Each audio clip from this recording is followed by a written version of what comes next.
Assalamualaikum warahmatullahi wabarakatuh. Selamat pagi, salam hormat untuk seluruh Bapak, Ibu guru, staf pengurus Jumia, serta yayasan yang saya hormati. Alhamdulillahirabbil alamin, pada kesempatan hari ini kita dapat berkumpul dalam rangka penyampaian program serta perencanaan manajemen TK kami Insani tahun ajaran 2025-2026. Semoga pertemuan ini menjadi langkah yang bersama yang kuat untuk pendidikan, pelayanan, amanah yang Allah titipkan pada kami semua. Nah, pertama, manajemen sumber daya manusia dan sarana prasarana TK kami Insani. Nah, TK kami Insani ini bukan hanya tempat belajar membaca dan berhitung, lebih dari itu sekolah ini tuh tempat tumbuhnya adab, karakter Islami dan rasa aman bagi anak. Sebagai kepala sekolah, saya meyakini bahwa keberhasilan pendidikan anak usia dini itu dibangun oleh dua kekuatan utama. Yang pertama ada sumber daya manusia yang profesional dan berakhlak, serta sarana prasarana yang aman, nyaman, dan terawat. Karena itu, pada tahun ajaran 2025-2026, kami berkomitmen membangun sistem manajemen sekolah yang terstruktur, disiplin, transparan, sesuai dengan standar yayasan kami, yaitu pusat. Bagian yang pertama itu ada manajemen sumber daya manusia. Guru adalah jantung sekolah. Kurikulum yang baik tidak akan berjalan tanpa guru yang baik. Di TK Insani ini, kami percaya bahwa guru itu bukan sebagai pengajar saja, tapi juga teladan adab bagi anak-anak. Oleh karena itu, proses rekrutmen guru dilakukan secara ketat dan bertahap agar kami itu dapat mendapat pendidik yang lebih baik, profesional, sabar, memiliki akhlak yang islami, dan mampu menjadi panutan dan mendidik anak usia dini itu dengan penuh kasih sayang. Nah, tahapan rekrutmen guru itu melalui beberapa tahapan. Yang pertama ada seleksi administrasi oleh BPPH, tes tertulis, tes baca Al-Quran, tes komputer dan bahasa Inggris, psikotes, wawancara bersama yayasan. Dengan proses ini, kami itu berharap bahwa setiap guru yang bergabung itu benar-benar siap menjadi bagian dari keluarga besar Insani. Yang kedua ada program pelatihan dan pengembangan guru. Nah, guru baru itu tidak langsung mengajar penuh. Mereka itu wajib menjalani beberapa magang. Itu yang pertama ada masa magang selama 3 bulan bagi guru lulusan yang non PG PAUD atau non pendidik. Jadi ada khusus lulusan PG PAUD minimal 1 bulan saja sebagai pendamping di kelas. Tujuannya itu agar kenapa? Guru itu bisa memahami budaya yang ada di sekolah, bagaimana metode pengajarannya, manajemen di kelas, serta pembentukan adab bagi anak. Selain itu, sekolah juga rutin mengadakan workshop. Nah, pelatihan online maupun offline seperti ada upgrading guru serta sertifikasi secara berkala, pelatihan. Karena kami ingin seluruh tenaga pendidik itu terus berkembang, mengikuti kebutuhan zaman tanpa meninggalkan nilai Islam. Yang berikutnya ada evaluasi dan supervisi. Untuk menjaga kualitas pendidikan, evaluasi yang dilakukan secara berkala. Nah, supervisi itu dilakukan oleh saya sendiri sebagai kepala sekolah dan pengawas dari yayasan kami pusat pada setiap semester. Penilaian guru itu meliputi kompetensi pedagogik, kedisiplinannya, kemampuan sosial, dan pembentukan adab anak.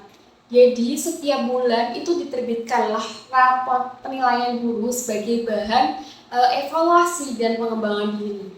Tujuannya buat apa? Tujuannya itu evaluasi itu bukan untuk mencari kesalahan gurunya, tetapi untuk memperbaiki kualitas pelayanan pendidikan. Jadi kami berharap seluruh guru itu dapat terus berkembang, bertumbuh menjadi pendidik yang profesional, amanah, dan dicintai oleh anak-anak. Lalu ada manajemen sarana dan prasarana. Yang pertama ada fasilitas sekolah adalah amanah. Jadi Bapak Ibu guru yang kami hormati, seluruh fasilitas di TK kami ini Insani dibangun dari dana mandiri yang berasal dari kepercayaan orang tua murid. Karena itu setiap fasilitas tuh harus dijaga dengan penuh tanggung jawab. Kami berkomitmen menyediakan lingkungan belajar yang aman, nyaman, bersih, sehat, dan aman bagi anak-anak. SOP perawatan tentu saja ada di sarana prasarana kami. Jadi agar fasilitas sekolah itu tetap terawat, sekolah menerapkan SOP yang terjadwal dan terstruktur. Nah, perawatannya itu ada harian, bulanan, dan mingguan. Yang pertama ada harian. Kamar mandi itu bisa dibersihkan 3 kali sehari, yaitu pagi, siang, sore. Ada koridor dibersihkan setiap 4 jam sekali. Ada pengecekan kebersihan kelas dilakukan setiap hari. Ada perawatan mingguannya juga. Jadi karpet-karpet yang ada di dalam kelas itu ada vakum karpetnya. Jadi setiap vakum karpet dilaksanakan pada hari Jumat. Pembersihan jendela dan kusen dan lain sebagainya. Ada pengecekan alat bermain anak tentu saja untuk menjaga keamanan, kenyamanan bagi anak usia dini. Jadi perawatan bulanan pun juga ada seperti pembersihan halaman sekolah, pengecekan fasilitas di luar ruangan, evaluasi kondisi, inventarisasi sekolah. Dengan sistem ini, kami tuh ingin memastikan bahwa anak-anak itu belajar di lingkungan yang sehat dan nyaman setiap harinya. Ada penanganan kerusakan barang tentu saja ada. Jadi jika ada kerusakan, misal guru atau staf itu wajib melapor kepada koordinator sarana prasarana. Jadi kerusakan ringan itu bisa diperbaiki seperti ada goresan pada meja, itu masih bisa diperbaiki. Sedangkan kerusakan berat akan dibuatkan laporan penghapusan barang sebagai dasar pengadaan baru. Jadi barang yang rusak bisa diproses. Semua proses dilakukan secara tertib dan transparan. Jadi kami percaya fasilitas yang baik adalah pelayanan dan penghormatan kepada peserta didik. Tanggung jawab kepada sekolah dalam tanggung jawab saya sendiri sebagai kepala sekolah dalam sarana prasarana itu termasuk tugas saya. Seperti menyetujui anggaran perawatan dan pengadaan. Jadi memastikan SOP berjalan dengan baik serta melaporkan inventaris sekolah kepada yayasan itu setiap semester. Pengawasan itu dilakukan tentu saja tidak sekali 2 kali, tapi setiap 3 bulan sekali agar seluruh fasilitas tetap sesuai standar yayasan kami. Nah, Bapak Ibu yang saya hormati, manajemen sumber daya manusia dan sarana prasarana itu bukan hanya soal administrasi sekolah saja. Ini adalah bagian dari ikhtiar kita untuk menciptakan lingkungan pendidikan yang terbaik bagi anak-anak. Guru yang berkualitas itu membutuhkan ruang kelas yang nyaman, yang alat belajarnya itu bisa digunakan dengan baik, dan lingkungan yang aman. Sebaliknya, fasilitas yang lengkap itu tidak akan berarti tanpa guru yang memiliki hati yang mendidik.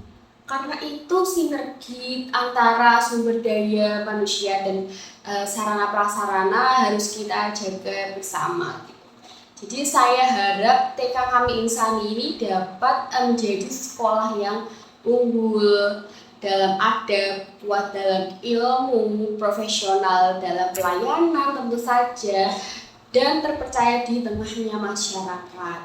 Terima kasih kepada seluruh guru, staf yayasan, dan orang tua yang telah memberikan dukungan dan kepercayaan pada kami. Mari kita teruskan untuk memperbaiki diri, belajar dengan ikhlas dan menjaga amanah